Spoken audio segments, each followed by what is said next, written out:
Welcome Welcome to to Shade Shade and the in the City. City. I'm your girl, Treese. It's Nels.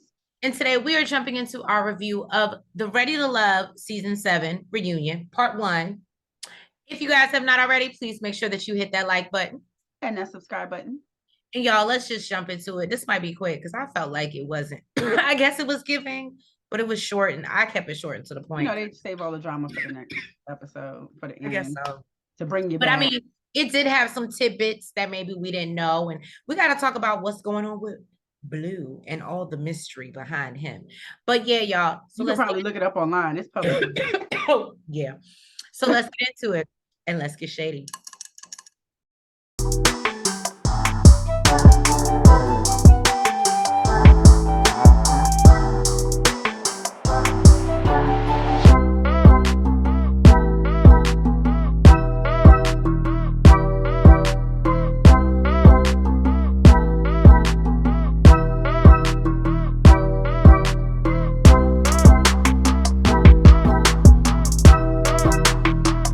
So we kick off the reunion. Tommy is reminiscing on the season and him introducing the second chance lifeline for the first time. They show the ladies tussling over whether to save Mark Anthony, which we know that they did.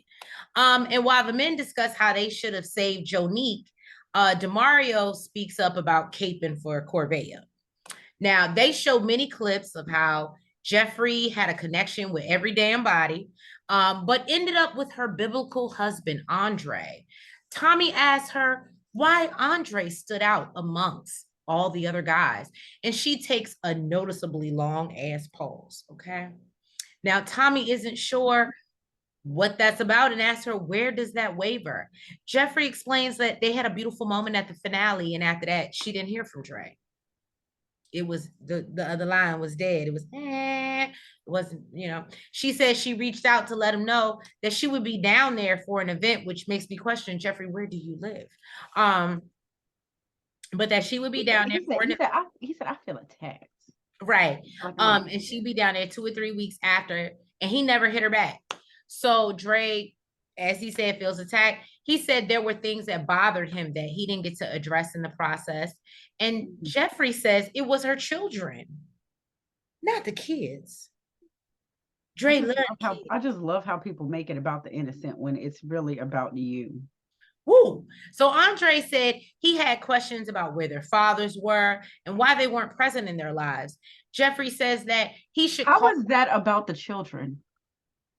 Let's not get it twisted. Of course, it involves the children. But he's questioning your mothering and questioning why these men. How about let's say it's about the men in that you had in your lives, not about the children. So your choices. Exactly.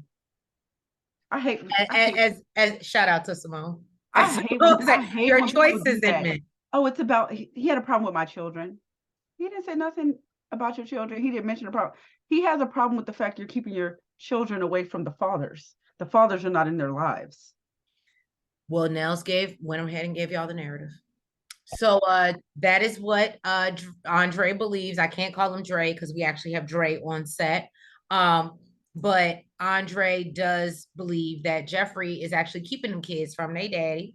And Jeffri says that she doesn't have anything legal in place stating that they can't see the kids. Tommy asks if she regrets choosing Andre, and she says her only regret is cutting off some amazing men who knew her situation and didn't care about that. She then tells Andre he should be grateful. She even graced him with her presence, and he said he doesn't feel grateful at all. And backstage, Morgan is comforting Jeffri while Andre says he stopped messing with Jeffri because she's full of shit. Then they jump into Corvea and her love of the dollar bill, y'all. Okay. No. So she says she looks forward to having a family, generational wealth, and taking care of her and hers, or me and mine, as she says. And why would she pursue a man not serious about his finances? So Mark Anthony says that when he hears, and let me tell y'all something, it's not just Corvea. I hate to say it, no tea, no shade. And drop down in the comments, Shade Squad, and let us know. And Shade Squad, we're at 413. Thank you guys for your support. Thank you. So if you haven't already, hit the like button. And a subscribe button. So woman who knows her worth mentality. Well, Nell's coming with a word. Okay, y'all. So Mark Anthony says that he hears the word spoiled and it makes him think that you want things given to you that weren't earned. Lyndon chimes in and says, right time, wrong tone. Wrong tone.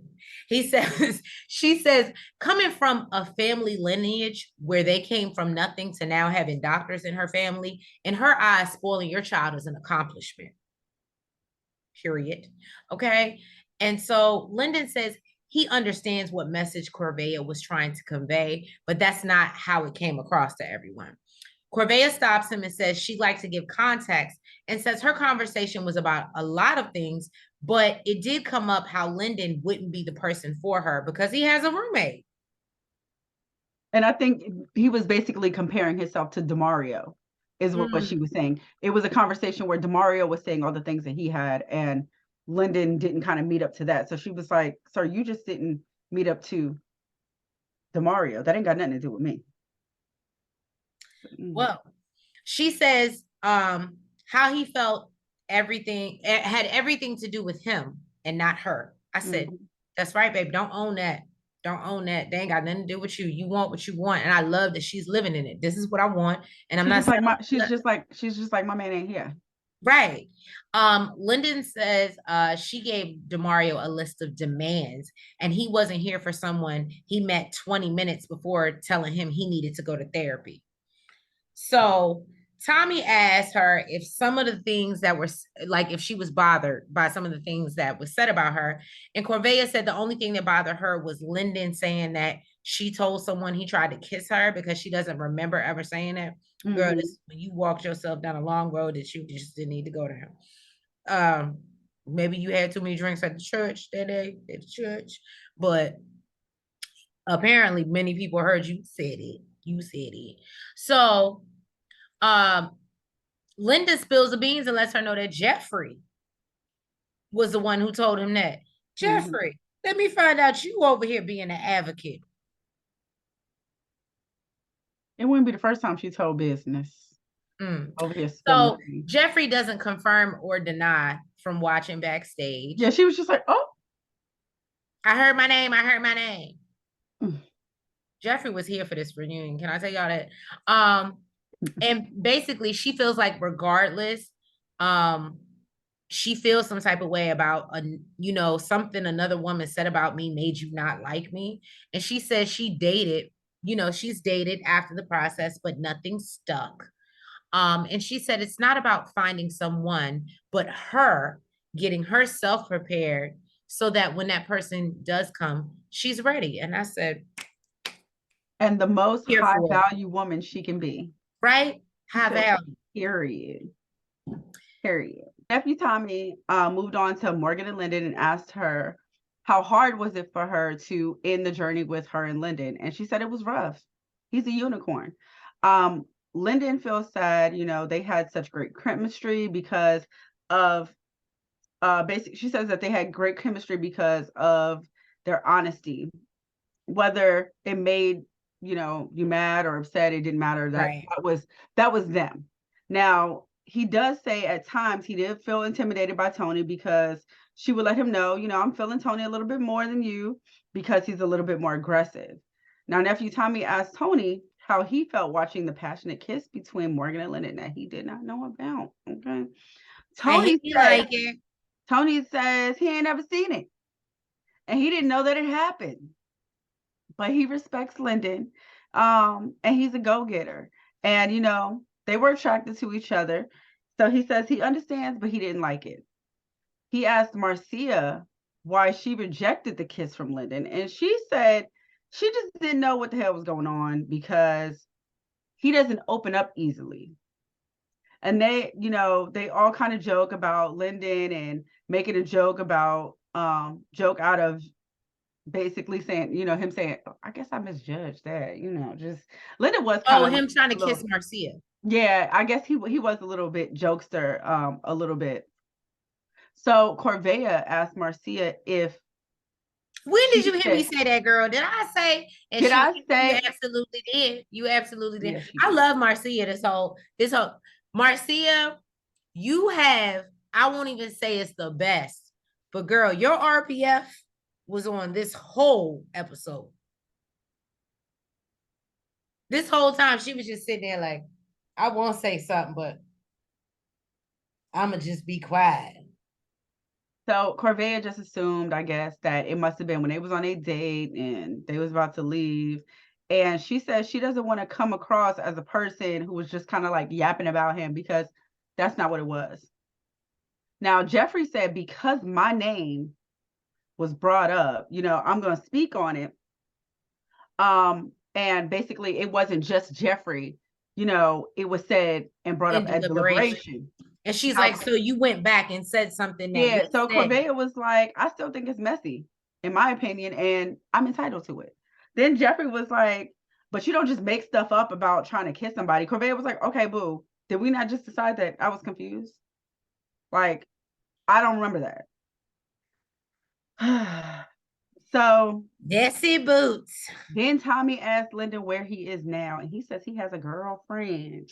She Go clearly ahead, don't mind Lyndon. him having a roommate. I need a girlfriend. I used to love that damn song. Girlfriend. Girlfriend. I used to love that song. You are so stupid. They move on to Blue, and they're talking about how he basically got a jungle in his house. He got monkeys and cats and who the hell else knows. He And likes exotic animals. a cat is not exotic. They're just nasty. No, he the monkey. He said the monkey he had to get a permit for. Yeah, you have to get a permit for a monkey. In certain states, they allow them. But basically, the ladies wasn't messing with it. I think they was okay with the monkey and not with the cat. So Jonique said Blue seemed very sweet, laid back, and easy to talk to. And Tommy was like, why'd you use the word seemed? Is he not really as he seems? Jonique, come to the front. Girl. What is it?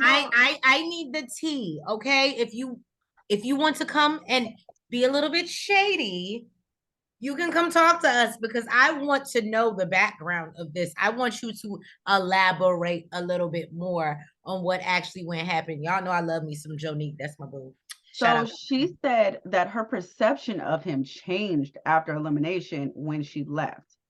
And he said something along the line, now that she's no longer on the show, they can really date. And the context that he used, she felt like that, it may be better for him, but she like, he don't know what's better for me.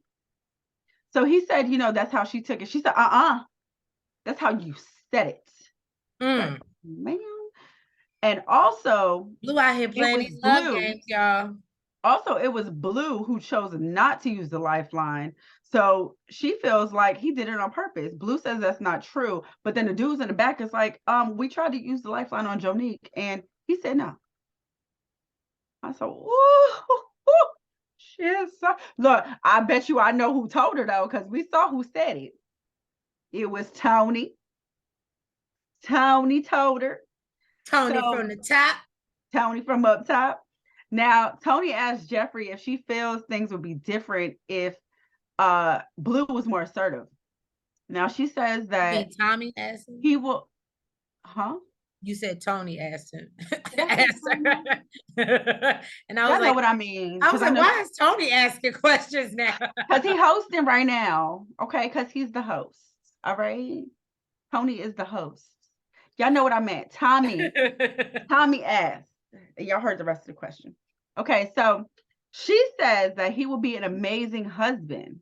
She just likes a man that's, really ready to run out on the battlefield for her. What? Girl, what? What? Taste of your lips, I run away.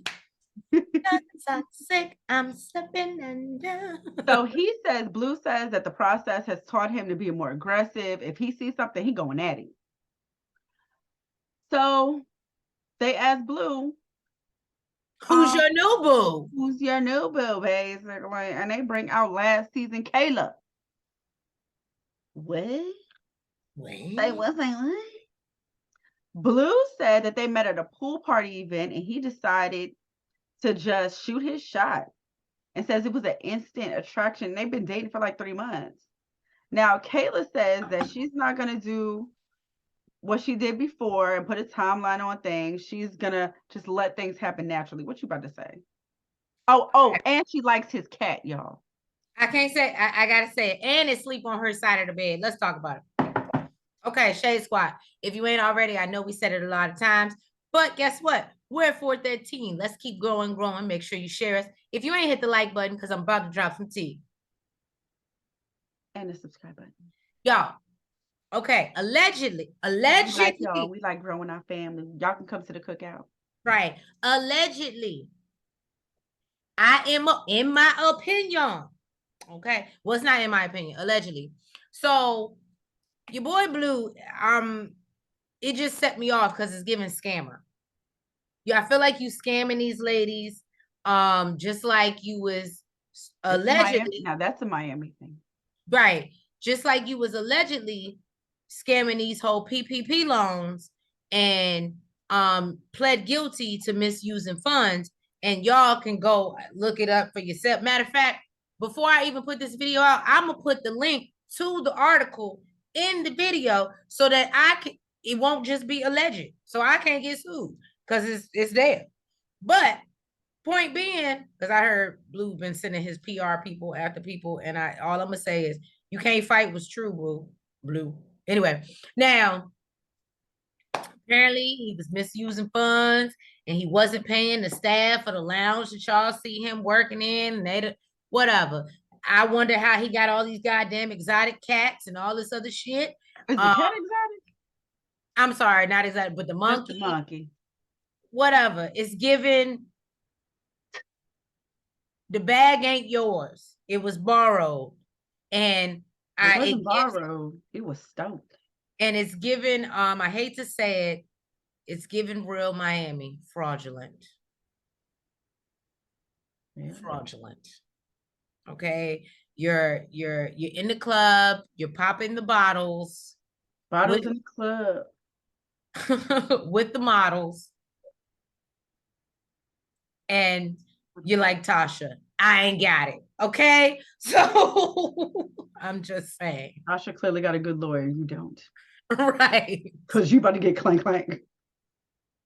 Now, I don't know if he's going to jail, y'all. I'm just telling y'all that Blue guy. Look, what's his face? I'm sure, I would think, I hope, had more money than him, and he did his jail time. But the other Blue from Pretty Ricky, he just did his jail time.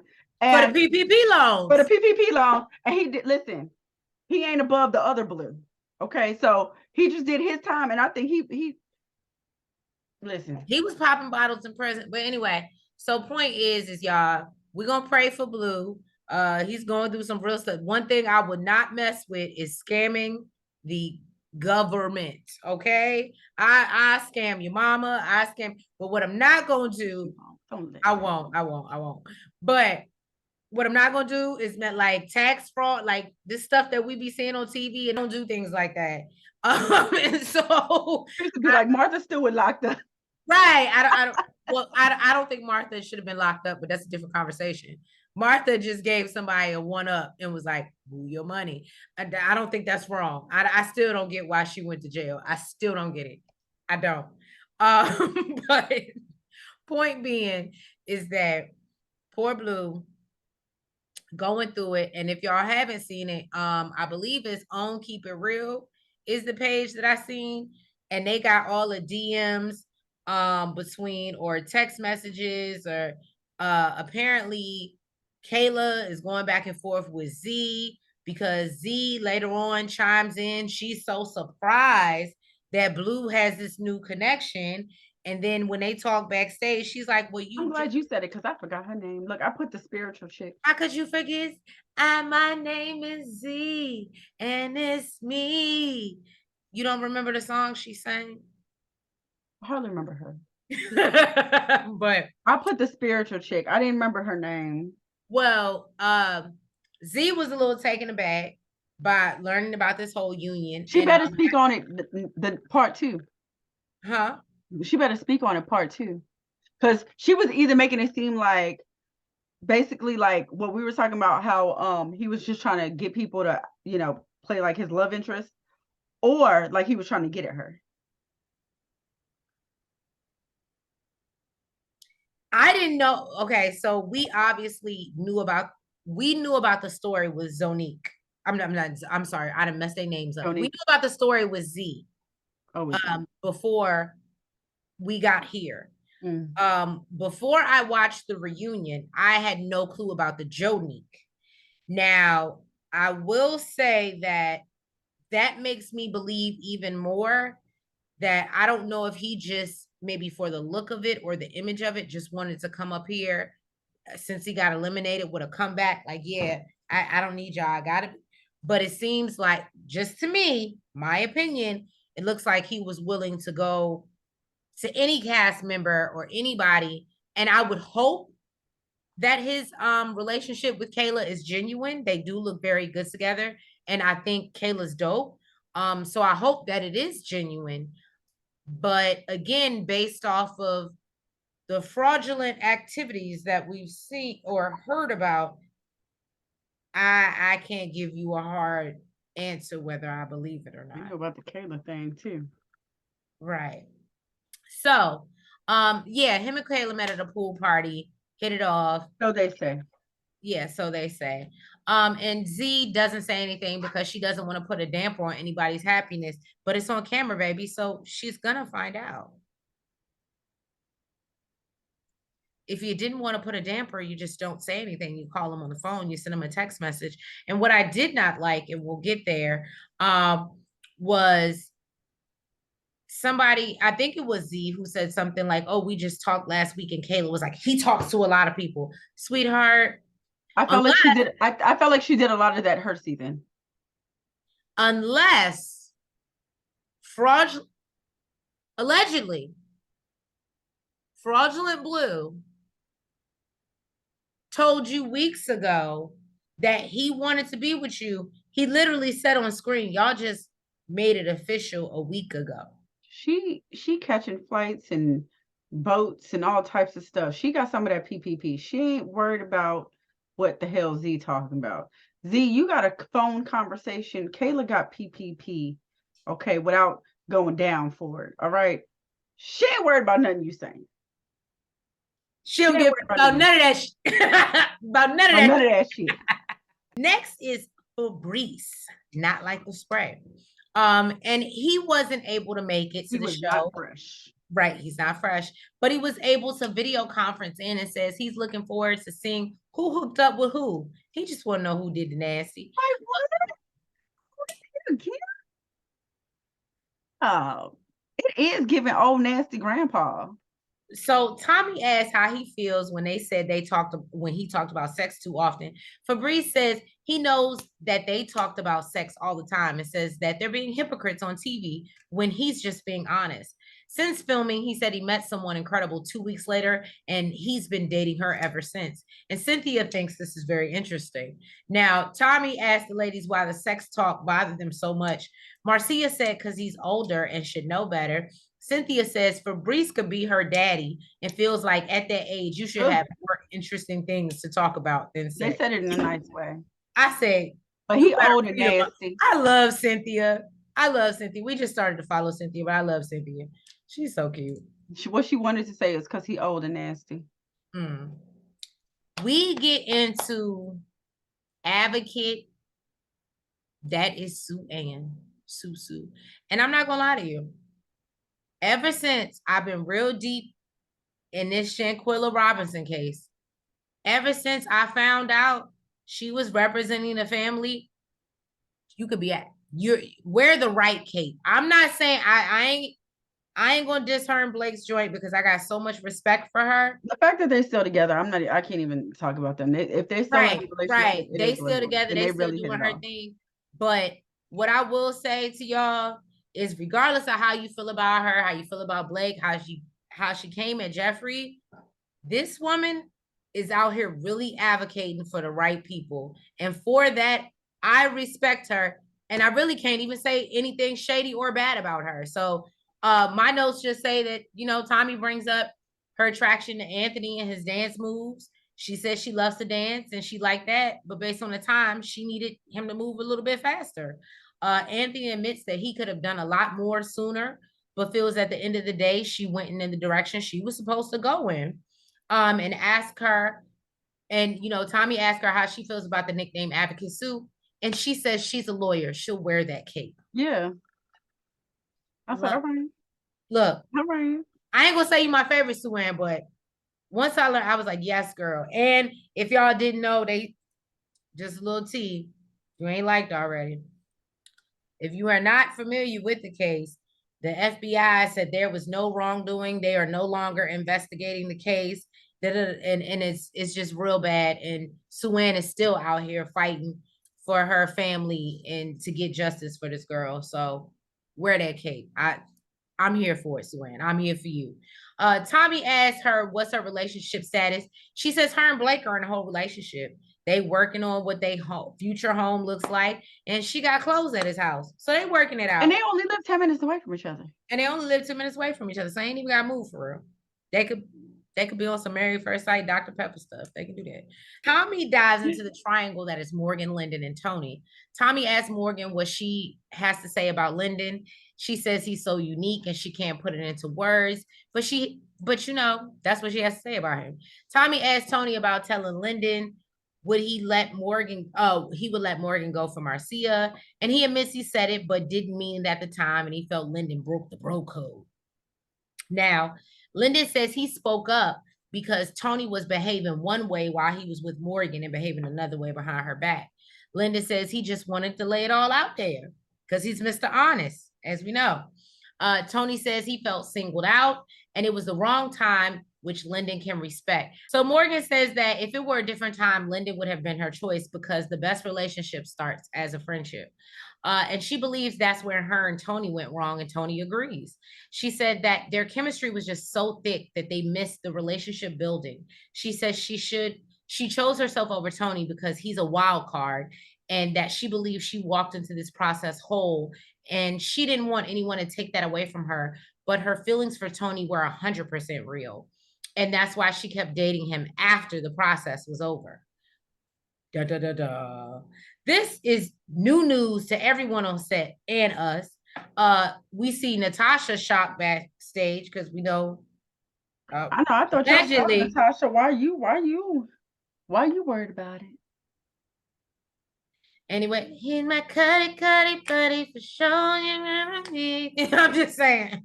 So Tony says he got entrenched with work and his kids. Morgan calls him out and said he knew that when he came and this 6-month plan he had was BS.